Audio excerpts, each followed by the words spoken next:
and welcome to Atop the Fourth Wall, where bad comics burn. I love the Silent Hill series, but get this, I have never actually played a single one of the games. All of my information and knowledge about it comes from walkthroughs, articles, let's plays, and the like. For those unaware, Silent Hill is a survival horror video game franchise that takes place in the fictional town of Silent Hill. A slew of horrific, inhuman creatures stand in your way as you try to uncover some mystery, be it about the town or your character's own past. Silent Hill 2 has one of the most well-thought-out and complex storylines in any medium, with symbolism that continues to be deconstructed and analyzed today. They're not perfect games, since some of the plot aspects seem pretty dang obvious, and the voice acting ranges from passable to just downright laughable. Oh, man.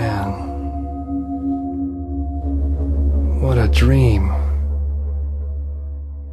However, being a fan of the horror genre, I find the actual stories to be fantastic. Hell, I even love Silent Hill 4: The Room for the supernatural mystery of being locked in your own apartment, from the inside no less. And there have been several Silent Hill comics, but this one is well known for its utter suckitude. So let's dig into Silent Hill Dying Inside number 1 and number 2.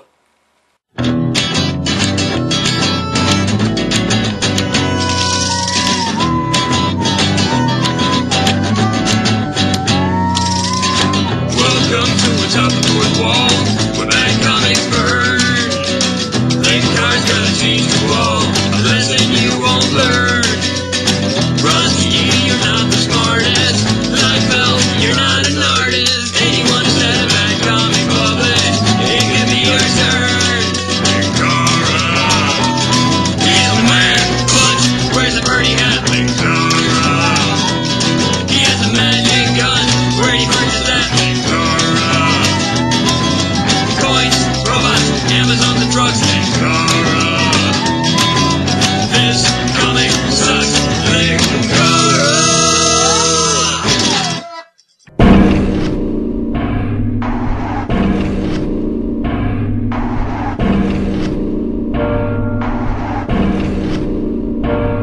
Well, this cover is, different. I mean, we've got this artsy top part, and then, an incomplete sketch on the bottom. That makes sense. Actually, you know what this sketchy style reminds me of?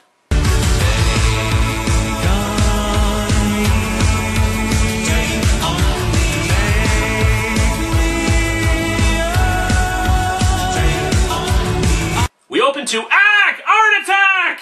Ah, get it away! So yeah, this comic opens to a woman with a huge mouth and more teeth than a Rob Liefeld drawing. That's a good sign, right? We see a woman being chased through the streets by a freakish little girl holding a bunny rabbit doll. So Lynn, I've got one for ya. What has 2 heads, 1 mouth, and no brains? Ooh, Michael Moore! The thing behind me that's gonna rip you to pieces and eat your bloody entrails. Oh, like there's such a big difference. Yeah, you may have noticed the art style present. When I did my 5-panel comic about the series, I got some negative feedback about the fact that I dissed the artwork, but you know what? I stand by my opinion. I will freely admit that Ben Templesmith is a great artist with a unique style, but here it's just terrible. It looks lazy and haphazard at best. It doesn't invoke the haunting atmosphere of Silent Hill. It looks like somebody forgot to finish coloring the damn thing. Characters' proportions and appearances change from panel to panel. But don't worry, the art gets much worse later. Anyway, some woman named Lynn is cornered by this little girl. I'm sure that gaping wound in her and her ominous expression means she's perfectly normal. However, before the girl can order her silhouetted monsters to attack, a shotgun is cocked. Show of hands, who wants Silent Hill vs. Army of Darkness? This Bruce Campbell wannabe promptly blasts off the head of one of the monsters, ordering them to leave Lynn alone. Oh, come on, Lynn. A big, strong man to save you? That's the best you could think up? Kid, when you're being chased by a demonic Dakota Fanning and her army of monsters, you can't exactly be picky, now can you? As the little demon child vanishes, we see Lynn with a shaved head inside of a padded cell. I guess she must have gotten the bad ending when she played. We cut to Dr. Troy Abernathy at a book signing. Everyone wants a piece of me. Agents, attorneys, managers. Robert Downey Jr. for some reason. So one poorly drawn fan of his book tells him about how his book, with a really long title and worst cover design in the history of humankind, changed her life.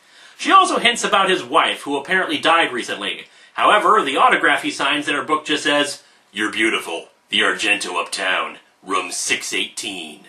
Wow, a bold choice on the part of the writer. Usually in a Silent Hill game, we play for several hours before we learn that the protagonist is an asshole. But this comic cuts the crap and makes us hate him right away.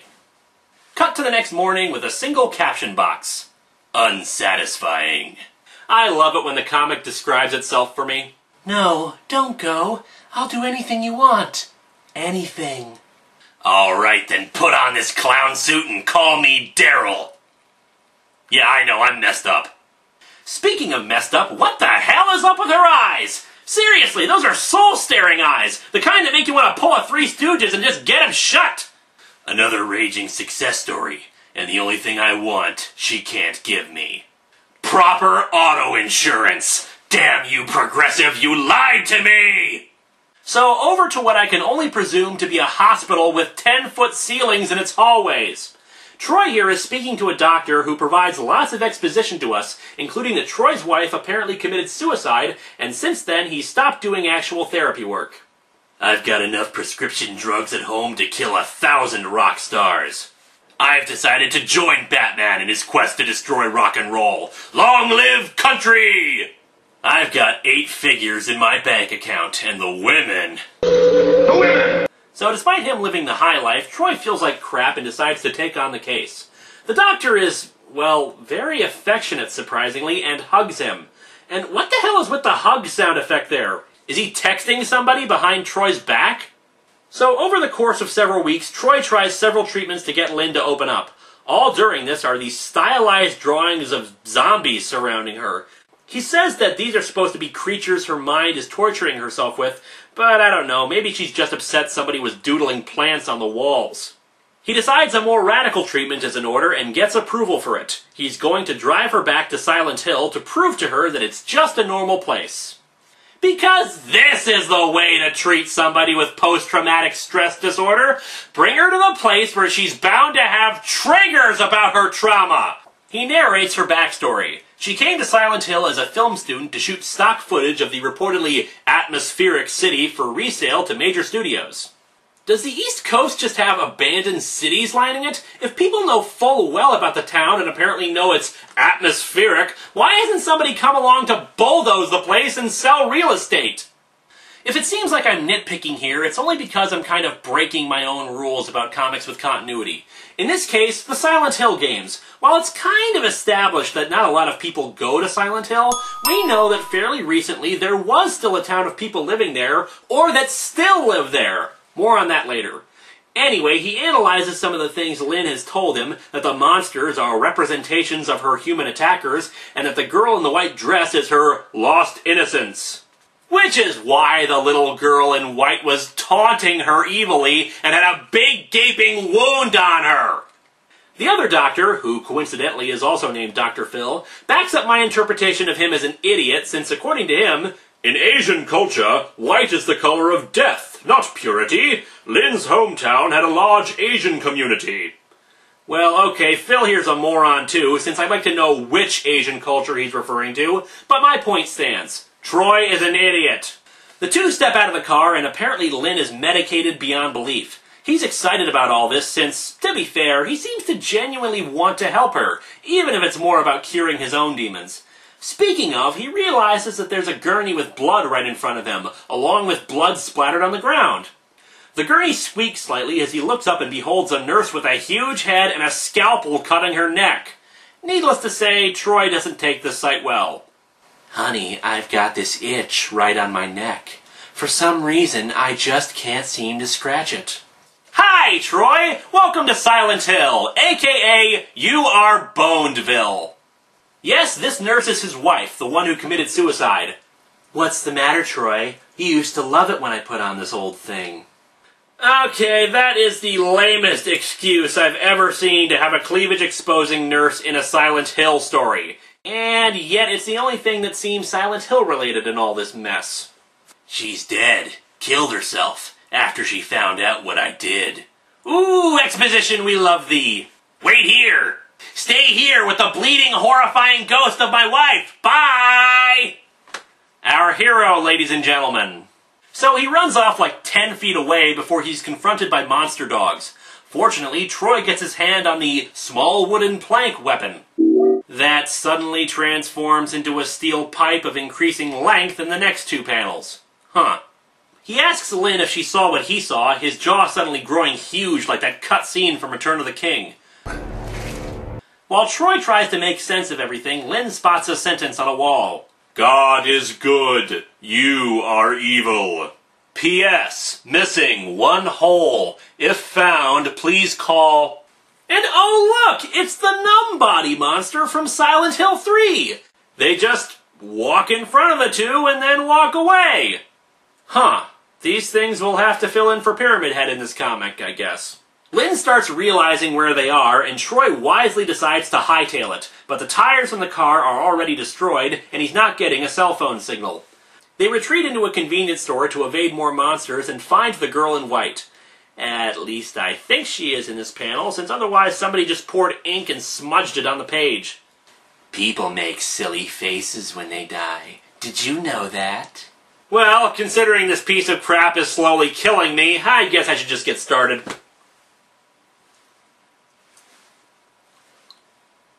Troy thinks about how they need a weapon to defend themselves. What happened to the wooden plank? Great! Apparently in this one, the weapons break after you use them. I wonder if he can carry 10 portable TVs in his pants like in Silent Hill Origins. And he confronts the little girl. The girl identifies herself as Christabella. Troy points out she's wounded, but she only replies, "The flies are a pain. It's worse at night. Half the time I forget where I am and go to sleep. Then I wake up with the dogs pulling things out of my tum-tum." All sorts of things. Once they found an iPod. Lynn recognizes Christabella, who suddenly goes all zombie teeth. "You brought the wrong one. Now you have to be punished." And so our comic ends with this little tentacle beast springing up and Christabella deciding to drop another F-bomb. Aw, the little hell child thinks she's a big girl. Issue 2's cover is certainly a step up from Issue 1's, with an all-white picture of Christabella and a tentacle coming out of her back. And you wouldn't believe all the terrible, inappropriate jokes I'm suppressing from that image. We open with another black and white shot of someone's face that makes no sense, and her eye looks like it's been shot out. How charming. Lynn tells Christabella that she's leaving. Christabella, in the meantime, has decided that her face is a balloon. I'm walking out of here. Let's face it, this comic is doomed. I'm getting out of here while I still can. In case you hadn't noticed, by the way, I freaking hate Christabella. I'll get to why in a little bit, but to start with, her need to constantly say the F word makes her seem more like an even more immature Freddy Krueger than a scary threat. Anyway, Lynn tries to walk out, but the mutant plant or whatever it is reaches out and bites her arm. Christabella explains how Lynn was supposed to take footage of Silent Hill and then post that footage all over the internet so more people would come to the town. She's pissed that the only person she brought back is Troy, who's cowering on the ground just staring at the insane things before him. Yeah, I'd be pretty pissed too if this loser was the only guy she could come up with. But this whole thing is stupid. Who is this kid? Look, the power of Silent Hill didn't need some wisecracking little idiot who had to say the F word in every sentence. The angry video game nerd she is not. Whatever supernatural force that existed in the town didn't need some kid to speak for it. And why would it need Lynn to bring people there? Silent Hill has been perfectly capable of reaching outside of the town and drawing people to it without her. And why bring lots of people? In the past, the town has served as some form of redemption and punishment, taking the psyches and memories of people who visit it and twisting them until their heads fall off. If this comic is to be believed, it's just some dumb little girl who doesn't know how to use bleach in her laundry. Well, maybe I'm wrong and we'll get a better explanation in later issues, but somehow I doubt it. Anyway, Christabella is interrupted by the arrival of the shotgun-toting man, who comes in and blasts away.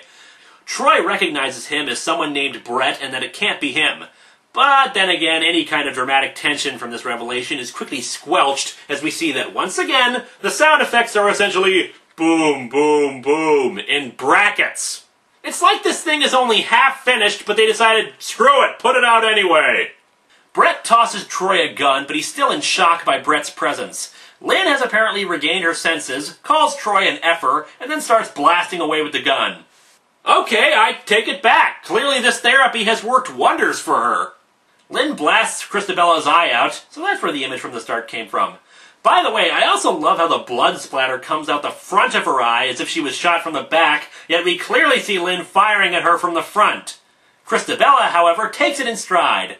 Oh, terrific. Now my hair's on fire. Thank you so much. Do you know how much conditioner I put in this hair? I'm gonna have split ends all week.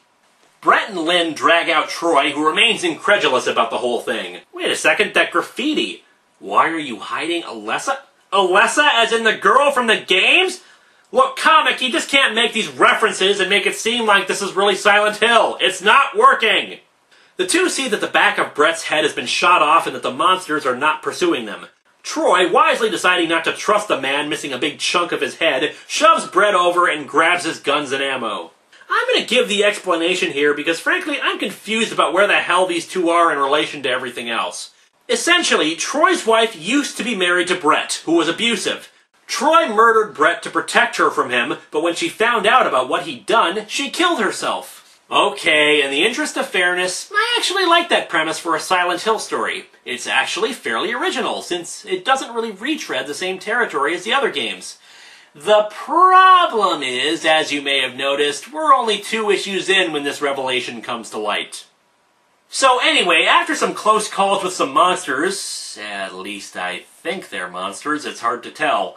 Okay, there's not a lot of plot in this issue outside of, well... Run away! Run away! Run away! So let's talk about why this is a really bad horror comic. Horror can work on several levels. Psychological, gore, atmosphere, etc., etc. The horror of Silent Hill works because of the disturbing imagery that's so unlike what we see in our everyday lives. The fog-covered town, even though it's creepy because of how empty it is, still looks pretty much like an everyday town. But when you add the monsters and stuff, the unusual frightens us. But in this comic, everybody is drawn like this. Nothing looks normal. I can't tell the disturbing imagery apart from the regular imagery. Look, Ben Templesmith is a perfectly good artist, but he was not the right fit for this. Since we don't have the noises we would normally have in a horror movie, we instead rely upon the visuals for it to be a horror comic. And what horrific images have we seen so far? Why, there's the horrific, shocking pencil sketches! And our annoying girl in white who just yells obscenities! Spooky! And then this thing made out of jello and paper mache. And judging by the expression on its face, it was a special needs monster. In the games, the monsters of Silent Hill are hideous abominations with symbolic value to the characters. So please, someone with training in symbolic art, please tell me what the shadowy silhouettes are supposed to represent to Troy. At this point, it'd be scarier to flick the light switch on and off. Anyway, the two finally reach the bridge out of Silent Hill, where Christabella and Brett are waiting for them. Christabella has gained control over the Brett manifestation, and now we have this, sound effect, I guess. Clerk. Sounds like a Hebrew curse word. Troy, you bastard! Gonna eat you alive, real slow. My God, it is Michael Moore! Troy and Lynn discover that their guns no longer work since they both came from Brett. Lynn tells Troy that both Brett and the ghost of his wife came from him, and that he's the one with the power in the town. Oh, so that's why all the protagonists in the game couldn't stop the monsters. They just didn't want the monsters to stop enough. Troy offers to sacrifice himself to save Lynn's life, and Christabella accepts, instantly impaling Troy on a tentacle. So Lynn leaves to be picked up by nice people who aren't surprised by the bald lady wearing a patient's outfit. Hey Doc, I'm feeling all tingly in bad places. You know what that's all about? What in the hell is up with this comic? Christabella looks up and we cut away to a TV screen with more badly drawn people. We learned that the original tape was taken by the blonde guy a year and a half ago and that the contents of the tape are changing. This isn't Silent Hill. This is The Ring 3, The Crappening. Anyway, this comic finally ends as some girl tells the three that they're going to the town. These comics suck! They're barely related to the games, the villain is one-dimensional, annoying, and nothing like what should be in Silent Hill, and the artwork is awful! Now, as I said before, the basic premise isn't actually a bad idea for a Silent Hill story, but the execution, dear Lord, the execution is awful! But we're not done yet, of course. Come with me, dear viewers. We've only just stepped into the city limits as we descend into this sequential suckage. There are 3 more issues to go, after all.